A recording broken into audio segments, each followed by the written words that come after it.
What sets respiratory therapy on the transport team, apart from being a respiratory therapist anywhere else, is being part of a team. We have respiratory therapists, nurses, and we have medics on our team. So we actually get to go out and do more than we would be able to do in the hospital setting. We do airway, but it's more than that. We also do full patient assessments. I had never actually heard of transport. When I started respiratory school, I kind of went in and did all my specialties, pediatrics and adults, and all the specialty areas that you can go to.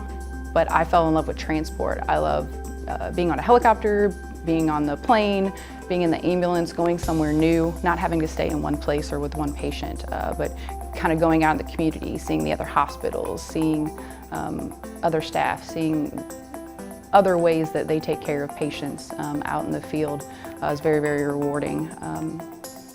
Seeing the resources and stuff that are out there. I've just always loved it. I like a little bit more of adrenaline, I guess you would say. To be able to work in transport, we have nurses, respiratory therapists, and medics.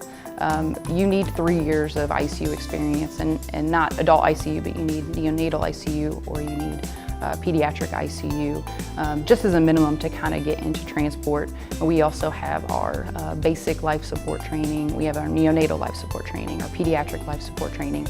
So they do require a lot of you before you come in, and that's just so you can be prepared for what you're going to see out there. An average workday, we never know what we're going to do or where we're going to be for the day, which I find actually really exciting.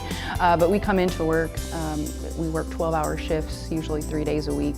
We are in the ambulance, the plane, or the helicopter. We go all over Kentucky, and we go to different states if need be. We're in Indiana a lot. The most rewarding part of being on transport for me is just being able to go get these very, very sick, very, very ill patients and helping them and improving their situation and bringing them back here to the specialized care that they need so they can get well and get better and go home.